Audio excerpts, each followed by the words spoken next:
Alrighty, Doc here from North America. Good morning, good afternoon, and good evening.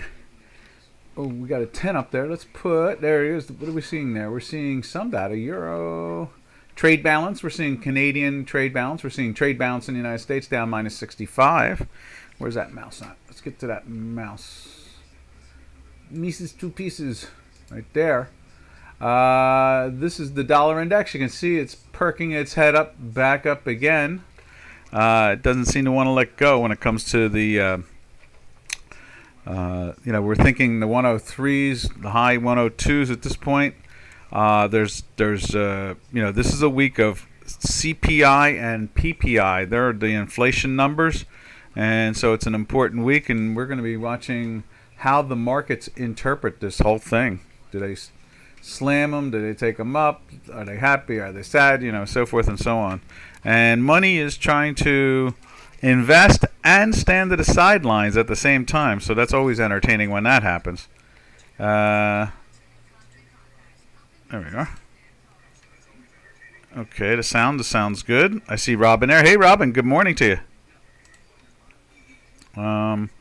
So let's drift over to the currencies again, as I was saying, and I don't, let me put it up on J4X, not J4X, Chicago Quant too. And let me kill some of this volume around here, because I'm hearing voices everywhere, besides the ones I normally hear. All right. There we go. So, you can see there, it's pushed it back it went into the daily sell yesterday on our work right here. Or was it there? Nope, right there yesterday, and we are already flirting to get back into that buy right there. We're still in that, and we are still climbing into the weekly buy as we speak. You can see it right there. Matter of fact, we can put the little circly thing in there at this point. Right there. So now we've got the slow and the fast piercing the zero line. They're giving some of the credit this morning not to inflation, but the trade balance, and they're also talking about China. China's having more issues. Someone tried to tell me yesterday they have a $20 trillion economy. I was like, no, they don't have a $20 trillion. Yeah, come on, cut me a break. And I said, yeah, with a fixed yuan, they move it down, and it'll be the number one economy in the world, and but it won't mean anything. And then this morning they had problems again over there financially, and the numbers are incredibly small, which is amazing. We saw how Credit Suisse drove the currency in Switzerland, from 90 up to 101, last fall. And we saw the Federal Reserve do some swaps and, lend the Central Bank of Switzerland, something relatively to, I don't know, like 10 or $12 billion, something like that, right around there. I think I saw $8 billion, but I thought it might have been 12 in the end. So and then you see the currency come down like a whole 10%. Now this morning, they're having problems in China with commercial paper. In other words, corporate bonds and things like that, and the numbers are incredibly small compared to what I just talked about with Credit Suisse and what goes on in the States here. You're talking about the Chinese government's defaulting and not supporting payments in the hundreds of millions. That's it. Just like, $150, $200 million. How can you have a $20 trillion economy if you can't support a $200 million debt? I don't understand it. 200, it'd be different if it was billions, but you're talking about everybody wants to walk around telling us the Chinese economy is $20 trillion. Well, if it's $20 trillion, then, why can't the government support just some corporate bond issues, I don't understand that. Matter of fact, I'm going to show it to you, which so that it doesn't make it look like I'm crazy. Well, I'm not worried about me being defined as crazy, but let's go over and find it here.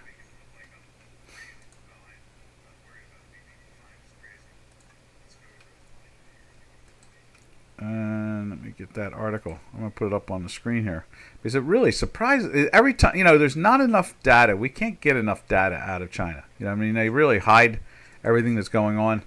And so there's no real way of looking at the statistic and saying, okay, new debt crisis says record number of LGVFVs miss commercial paper of debt payments. Now, I'm not going to really worry about that as much, but look at the numbers here. China's these corporate bonds. You're talking about. Let me see, where's it at? I saw the numbers here. I was looking at the. Where did it get to? There it is, right here. I'm going to highlight it. Right there.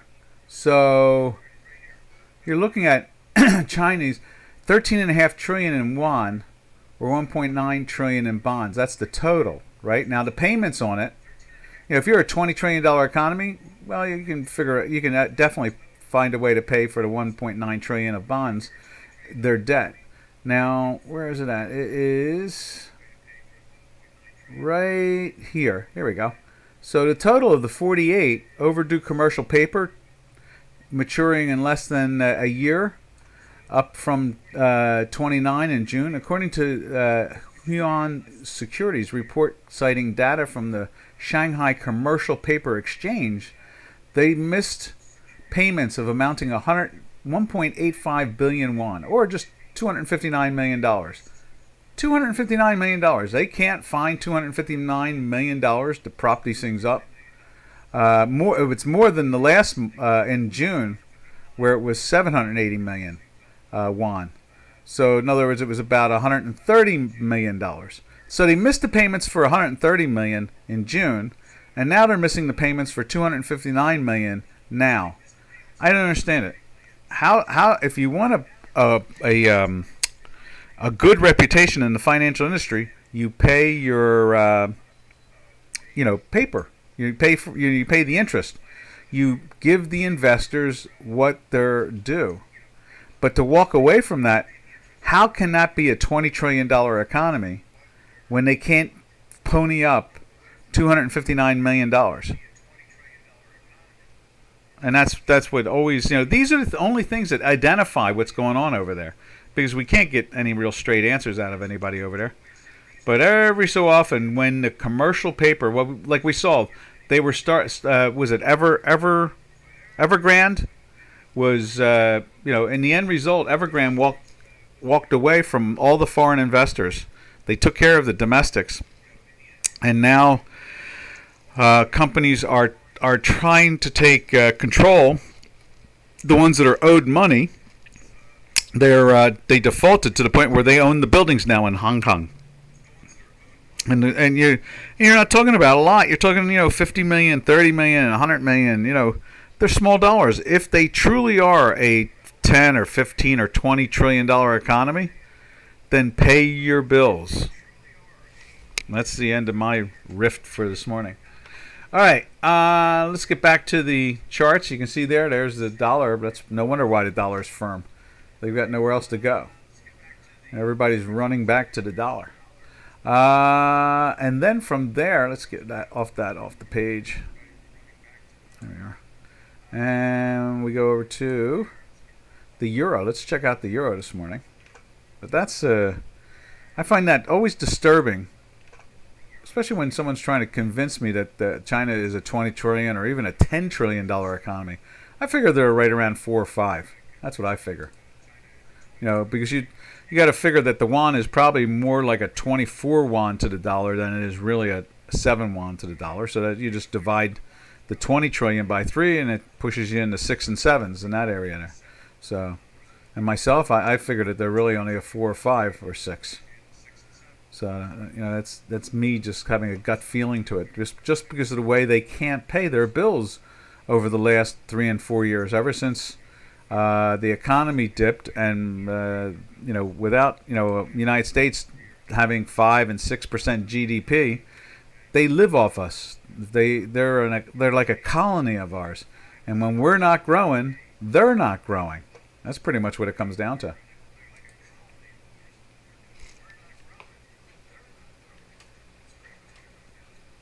All right, so now let's zip over to the euro right there. There's the euro. And it wasn't a daily buy for 2 days, and you can see they're trying to climb into the sell today. Just a teeny weeny little bit. And the thing that's surprising me more than anything else is the weekly is actually breaking down now. After all this strength and pushing, and it stayed in the weekly buys, and daily buys were great buys. We go into this daily sell that lasted for, like, I don't know, 13 days or something like that, 12 days. Jumped into it's a dead cat bounce. We got into the buy. Let's put it up on J4X too. Let's see, right there. Dead cat bounce. And there is the euro right there. And you can see the pressure on it there. Also on the daily, you can see that the you can see where blue is. Oh, now look at that. Today the blue and the where is that at? So that's at 56. This is at 47. Okay. So we got, let's see, what do we do? We go like that. There we are. And so what we're seeing is it's still trying to push up. I think this will roll over in the next hour or two if we're going to stay like this. That would make sense to me.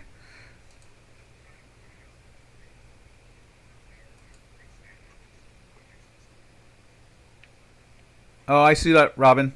Today's last day. Okay.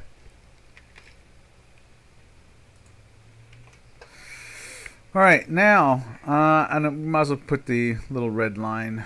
We're going to just put it right over here like that, because we got a shot at going into that. And I guess the markets and the prices and everything could shift pretty dramatically over the next 48 hours between the CPI tomorrow and the PPI. And PPIs, they pay attention to that more than they pay attention to anything else, I think. So it's going to be an interesting week. And then is there any major numbers out? No, labor was last week. Okay. All right, from there we slide over to cable. There's cable. And that jumped into the daily buy yesterday, and here we are again, getting smacked down. It's starting to slide into the sell. You can see the weekly is doing the same thing. We'll just put the little red line over here. And you can see there's that under the weekly. Right there. This is like I said, this is an odd time of the year. It gets very, very sloppy. Anything can happen more than usual. Let's put it that way. Markets can get more active than usual these 4 weeks. All right, now from the cable, let's see what else we can say about the cable. I guess that's about it. The weekly. Let's see how it looks on J4X too. Let's take a look at the weekly. Now, you know what? Let's do this. There's the euro. Let's see what the euro on a weekly too. Right there. Yeah, so it's been pressing down for weeks now. And let's see what cable looks like.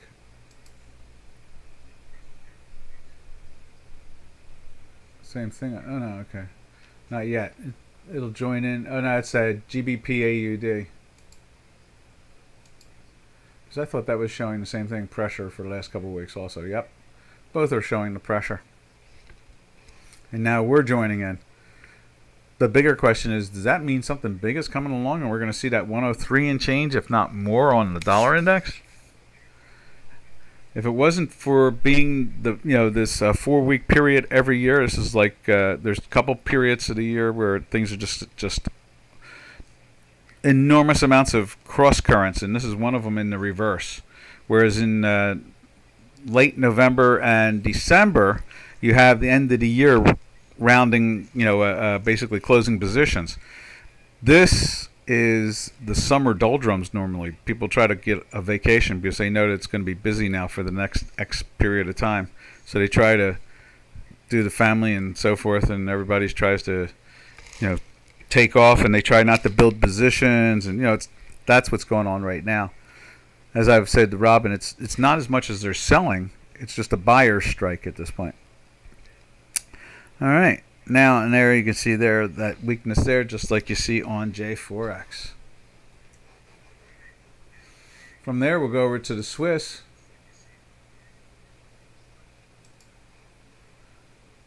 Swiss holding in easily underneath the 90 area. It's at 87. It's couple of handles, 200 and some odd pips. You see here the weekly is trying to turn up. Let's put it up over here. See what it looks like.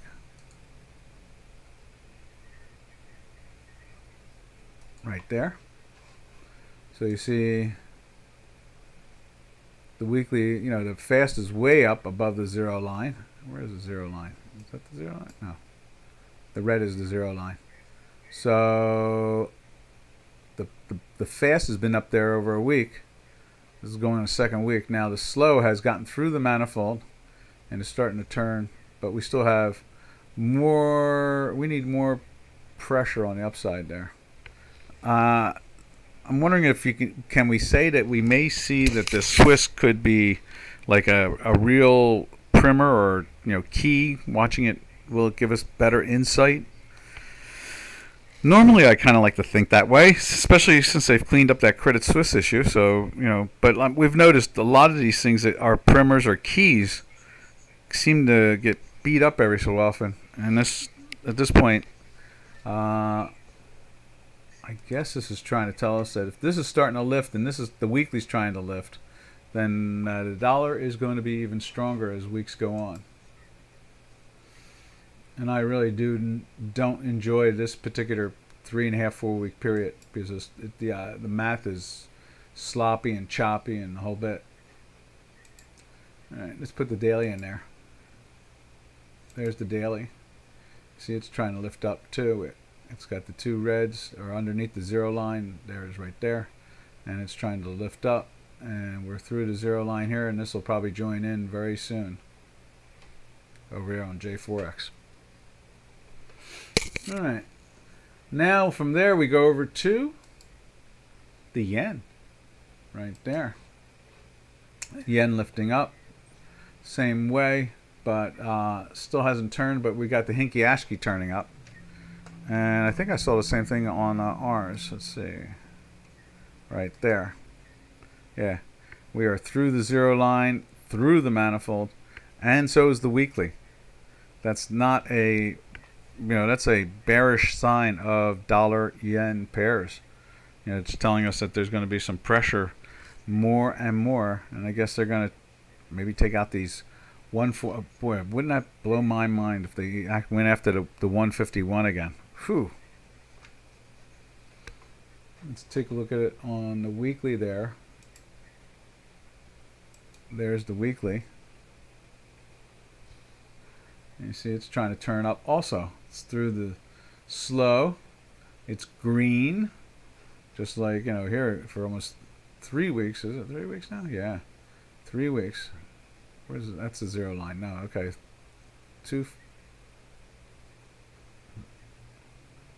Okay, yeah. So it joined in at the beginning of last week. So this is the second full week, and the histogram now is also lifting into the plus.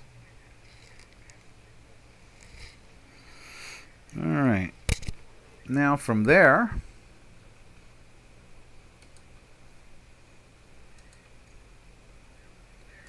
we go to, I guess it's like the live research laboratory, and that is the Turkish lira.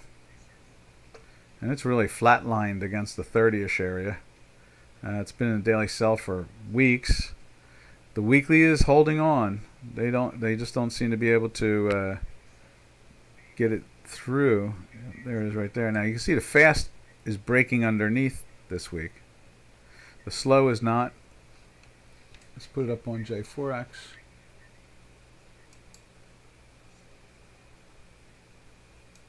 Right there. And the slow and fast stochastic is breaking down, giving a bearish sign. The Hinky Ashkis haven't started yet, but it's getting close. Over here on the, let's put the daily in there.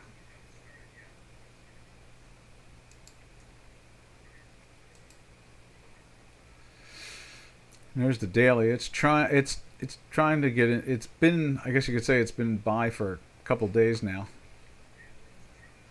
Let's widen this out so we can see this much clearer. And you can see here we're still hanging loose on this sell side here.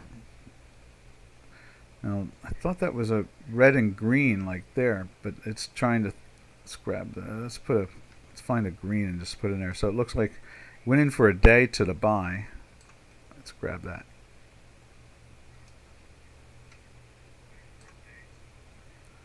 So it went into the buy about a week ago.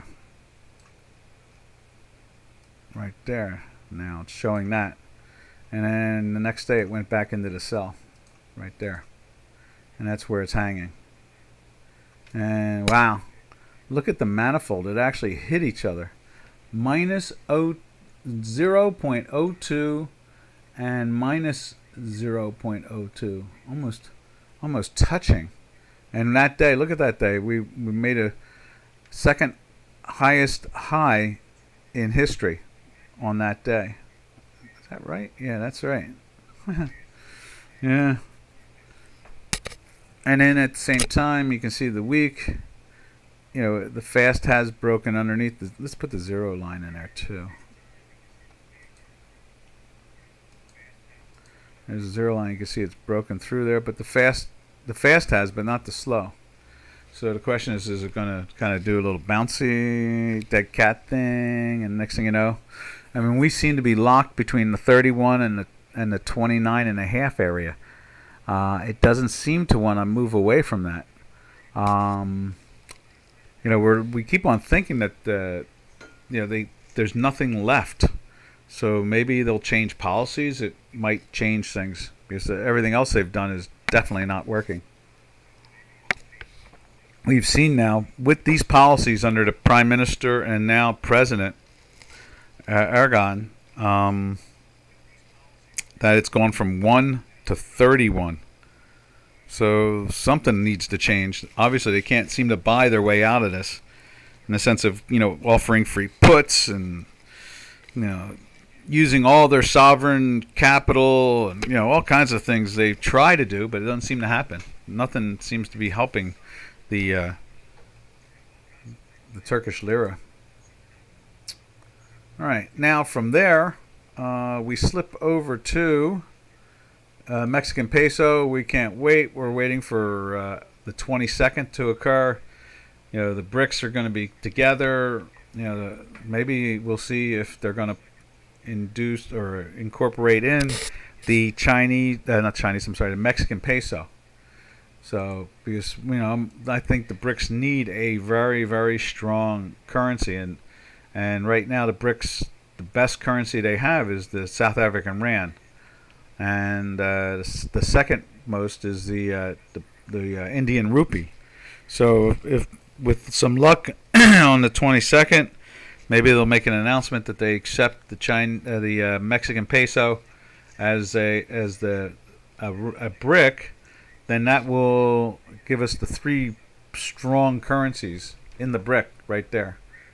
And unfortunately, Russia and China are just close to meaningless when it comes to the currency community.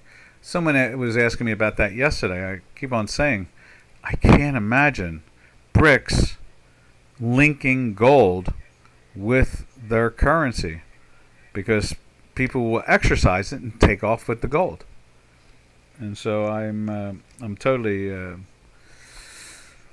curious and confused at the same time. I just don't see it happening.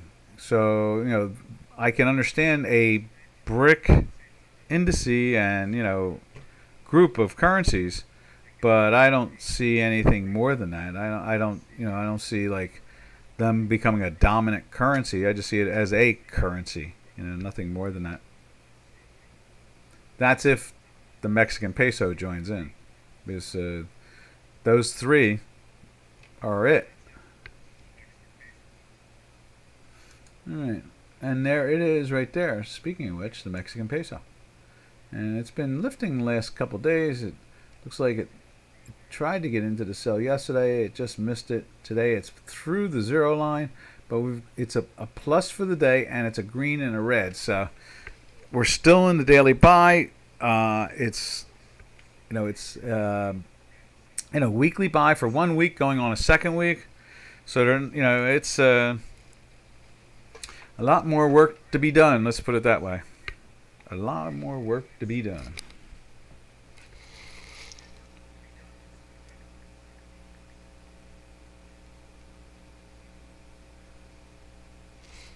Okay, now from there we slide over to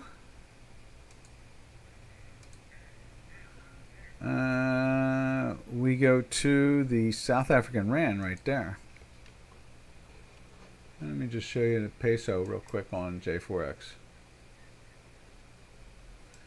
King peso. There's the daily. And there is the weekly. Joining in just like ours is joining in. Now let's jump over to South African Rand. Right there. And you can see it's in a daily buy, weekly buy for the last 2 weeks. Situation there on South African Rand right there. It's trying to get into the weekly buy. It's very close. It's just minus 0.037. The fast is through it last week, and it's moving up just like it is here on J4X. And then at the same time, it's been in a daily buy since the 1770, I guess it is, something like that. 1784. And now we're looking at 1890. So a full handle. Let's put up the daily there. There's the daily. And you can see, straight up pushing, strength, and both are marching, the weekly and the daily marching up, pressure on. A little disturbing because usually when this is going up and losing against the dollar, we usually see this. We see the gold moving down. Right there. See, it's been moving down just as we have been moving up. And so as we speak, you can see that there. They're pushing it down below 1960. And the low was back in June, at the last week in June, it was at 1940. So we're only $19. A week of inflation coming and no anticipation. It seems to be the way it always seems to the roll,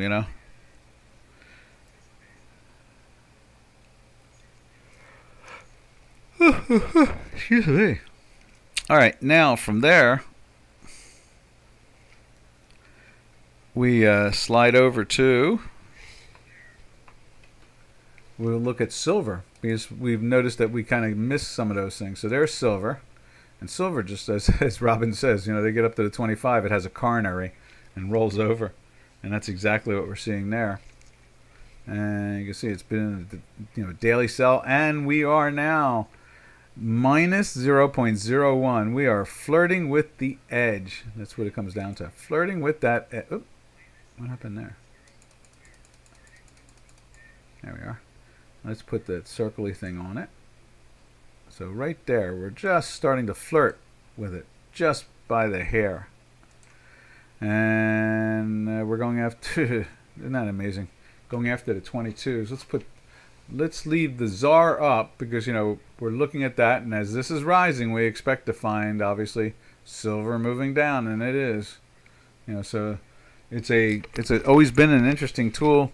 If it wasn't for the president's issues down there in South Africa, it would be even better tool to watch. Now it's at the 0 line, 0.00, not minus, not plus, just 0. Let's take a look at copper, and I think we talked about this. Let's put copper up on.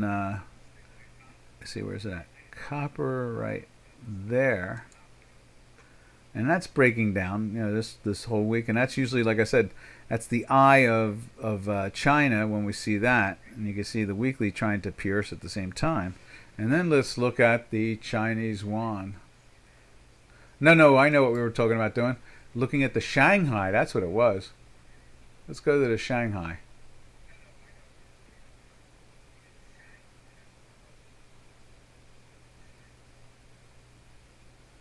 right? There's dollar. There's German. There it is, right there. And you can see it made a high. What's that? 6 days ago? For 7 days back, it made a high, and it's trying to back off. So far, it's not breaking down that bad, but it is trying. Now, let's also look at the South African. No, I'm sorry, the Chinese yuan, dollar yuan, right there. So when it's increasing, it's losing against the dollar. So it's gone from 712 about 10 days ago. What's that? The 715 right there, with a low of 11, and it has reached up to 724. Again, it's a very fixed currency. It's not floating. That's why I'm really a big fan of the BRICS, because if we can get a BRIC indice going, and then the currencies, they'll probably create there might be a foreign versus a domestic yuan. I would love to see a domestic yuan trade. Something where we can get a better idea of how well it's floating, and what is going on with those products. All right, so there you can see there the Chinese yuan, losing against the dollar, lifting up, and you can see it's been doing that for since the first quarter of last year. It's gone from the 6-7 area up to the 727 area, and today we are trading at 724. Then from there we go back to let's go back to the metals. No. What we got? South African rand. Let's put the South African rand back up there again. The second biggest BRIC nation, or stock, that is, currency, that is. Dollar, right there. There we are. And you can see that pushing up. And let's look at the last of the metals, and that is the platinum, right there. And they're really pressing on that. Went into the buy yesterday, failed, and now we're pushing down. That's a loser. So this work is really warning us that if this thing closes in a weekly sell, it makes, if it wasn't for this 4-week period, I'd be like, wow, why are they going to crack down on gold and silver? Okay. All right, so let's see, currency wise, from there we go to where's that? Let's put it up over here. We're going to go to the dollar Canadian, the last of the pairs that we follow, or we throw it, we show up, or however you want to describe it. And you can see here it's been losing. This is very uncharacteristic. You can see this is the dollar CAD, and for like the last 10-12 days, it's been going up. It's been losing against the dollar. It ran as high as 135 from a low of 131.5. Now, when we go over to, this is the oddest thing of all, is that normally, even in the worst of times, we find it go sideways, but not this time. Look at this. Same time period, oil has gone from 75 to 83. And that's not normal. You see this movement down, that's normal. Canadian going down, gaining against the dollar and going down, not going up. It's losing against the dollar. And that's a very strange occurrence with the currencies. Let me take a sip of my tea.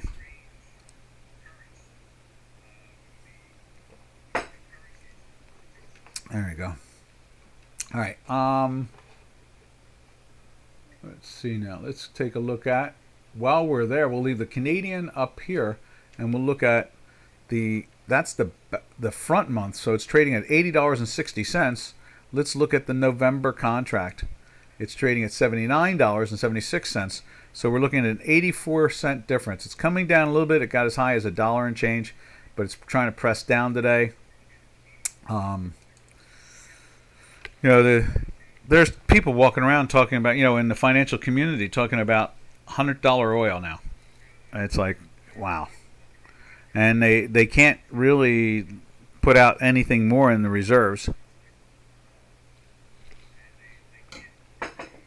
They've knocked the reserves down to a low of something like 1979 or something. I don't know. It's really hasn't been this low for so long.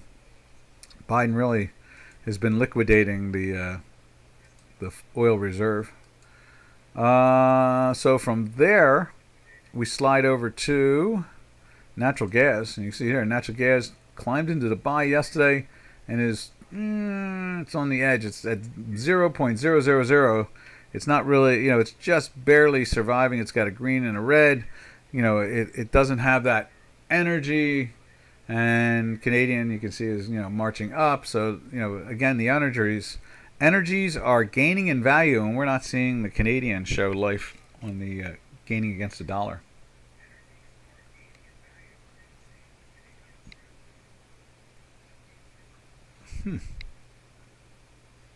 Now they're saying that one of Hunter Biden's business partners was in partnership with visited. Okay, not invested it. Okay, so it's just they've got the investor of the illegal money. That's going to be interesting to see how that plays out. This whole thing is going to be crazy. September and October is going to be wild. All right. So from there, we'll go and look at the Spanish energy company and see where their stock is. We were really impressed. The natural gas in Europe drifting down into the 26s. We like that. Would love to see it at the 25s and 24s, but I'm afraid it might be visiting the 27 again. Let's see what they're doing here. Nat gas. There it is. There's natural gas for us. You can see it's $2.70. To be exact, $2.71 to be exact, almost $2.72.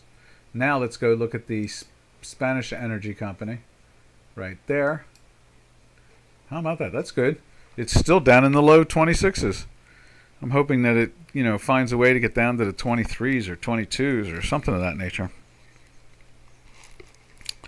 Let's see what else.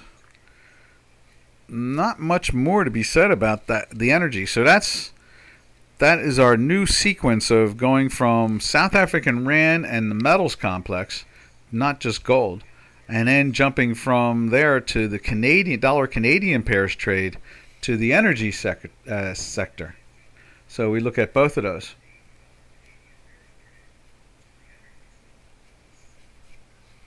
All right. Now. We are looking at. What do we do from here? We'll go over to the stock indices, and you're going to see they have been taking. I'll just show you on the short term, so intraday. You see from last night we were up into 40, and now we are at even basically. 4,500.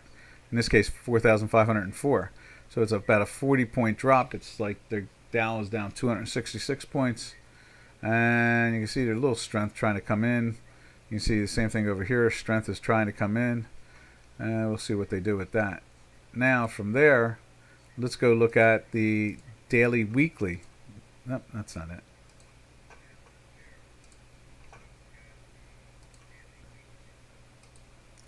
There's the daily.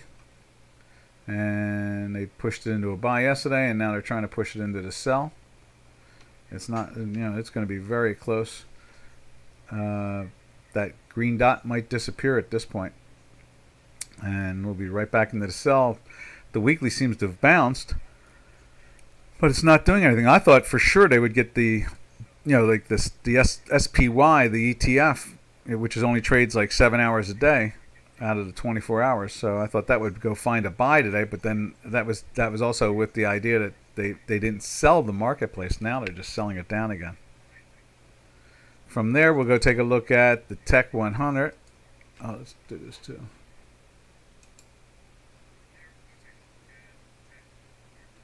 So there's the S&Ps.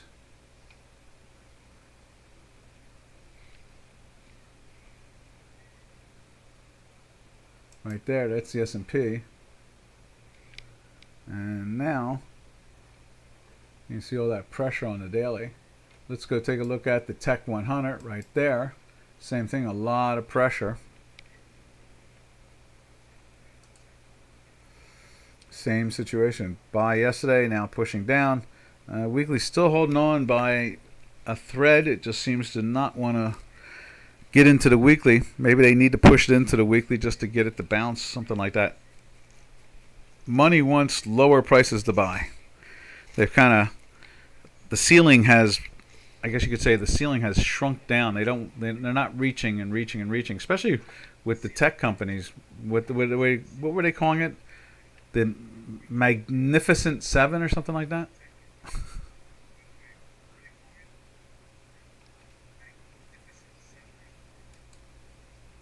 The Magnificent Seven. Alrighty. So from there, we'll take a look at the Dow Jones Industrial Average.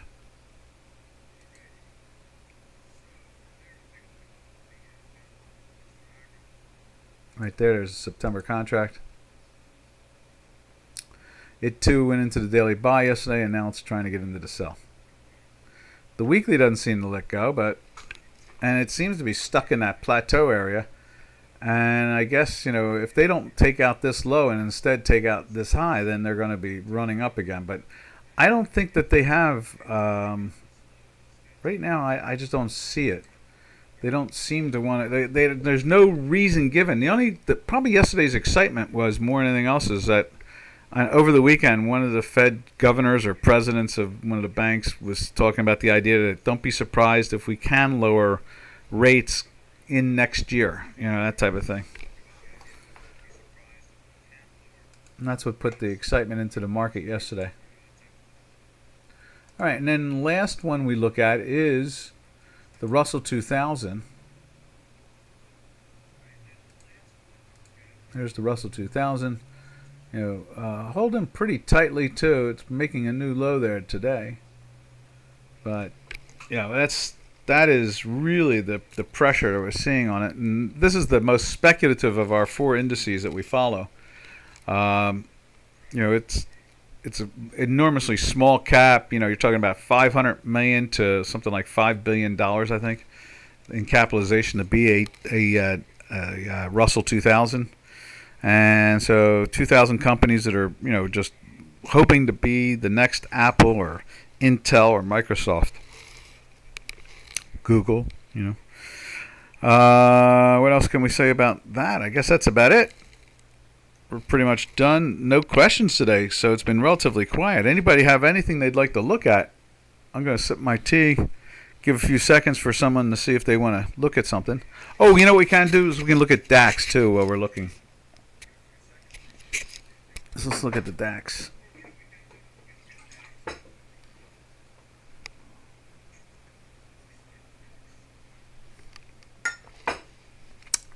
Tea.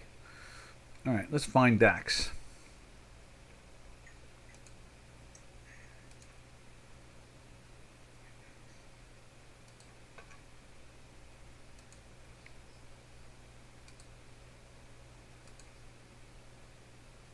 Not there. So let's find it. Where do we find it? We'll go right to here to find it. There it is.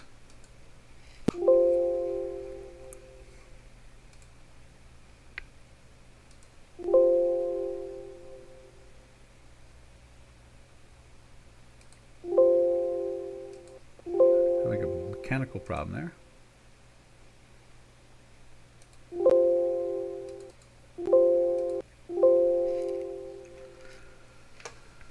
Let's see, something's maximum capacity of 7,500 active GDs objects reached. New window cannot be created. Close some windows and try again. Okay, that makes sense to me. It just doesn't. Let's see. Double click on multi-chart icon.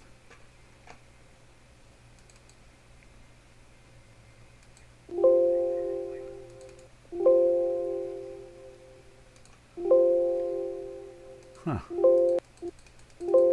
There we go. Okay. Let's close this. Let's do all. There we are. All right, now, there it is right there. Close that. All right, now let's see if we can open this one up.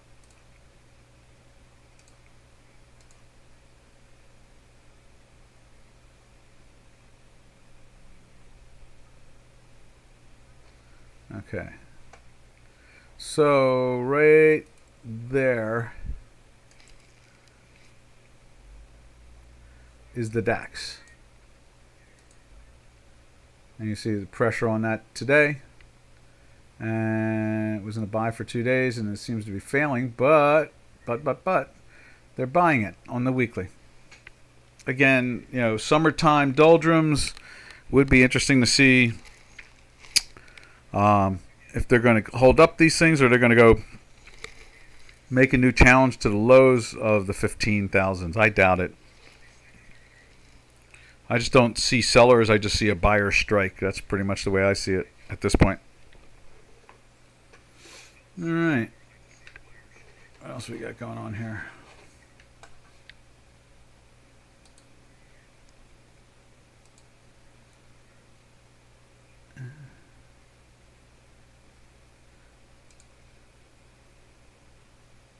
There we go.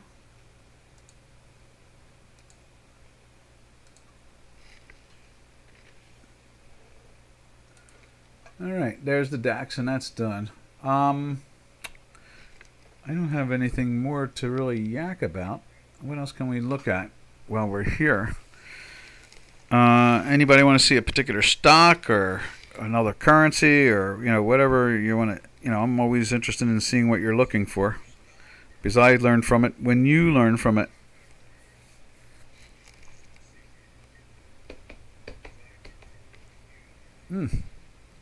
Just one of those lazy days. Okay, let's go over to, let's do this. Let's close that. And you can see the intraday here. They're moving back up again a little bit. They've gone down to, where's the low at now? Today's low is on the S&P 500. We're looking at 4,495. So from there, we're getting a little bounce. You know, it's generating a little buying. I don't really have much confidence that anything's going on, but we'll see as the day goes on. Trying to think what I would like to look at. What would I like to look at that I have not looked at lately? There's definitely buying going on here. You know, dropping it underneath the 4,500 area seems to have put a little push on the upside. Let's see. What other ones do we have? Let's go over to this page there and let's look at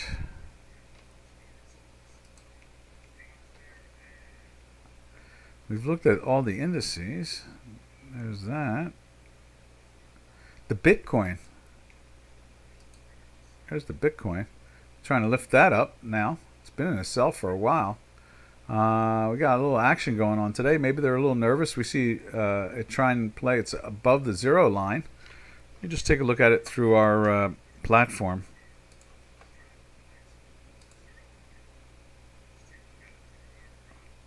Let's see. Search. Let me see where it's at. Search. We'll find it in a second.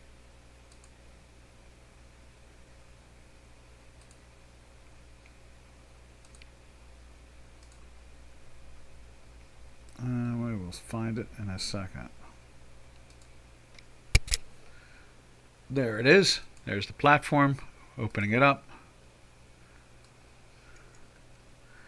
Right there.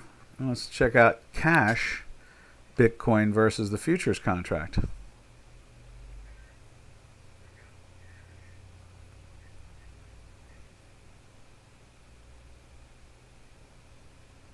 It's here somewhere. There it is. So there is just the cash itself. You see the last 2 days it's been picking its head up. And let's just make this a little bigger. So it's been in a daily buy now for a second day. You see, there's the weekly. Weekly needs a little bit more work to do to get that thing going. But the daily, it's been in there for a second day. You can see two greens moving up. Let's see, what else can we say?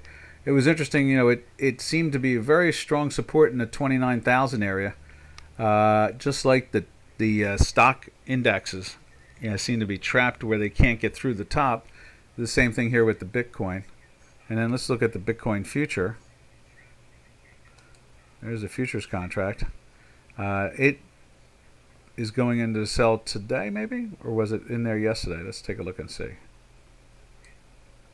Yeah, so today it's going into the buy, but the cash went into the buy yesterday. So interesting. We like using both of those to try to get a better flavor of the direction of the cryptos.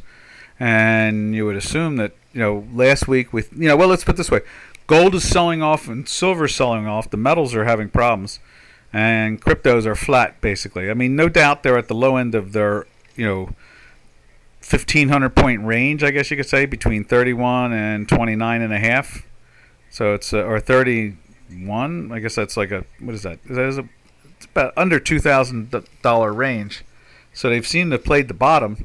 Now it looks like they're trying to play the top again. We'll see if they get up into the center here around 30,300. All right, traders, we got to come up with a title for this too at the same time.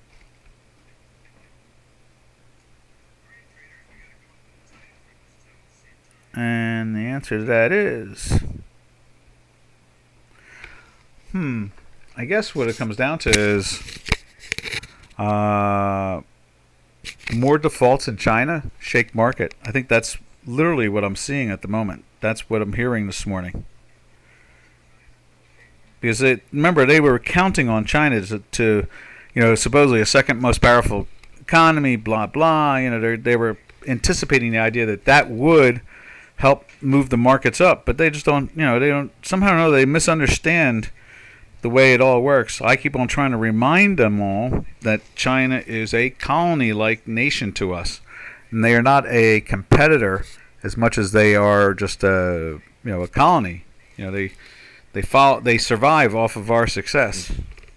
I know people hate to hear that. They want to think that there's finally a communist nation that is doing it right, but unfortunately that is not happening. So as much as they wish and they hope and they dream, it just isn't happening, unfortunately, for the world. Would be great if they were. Okay, let's see. So title is going in, and we're going to start singing. So, happy trails to you until we meet again. Happy trails to you, to all our trading friends. Later, traders.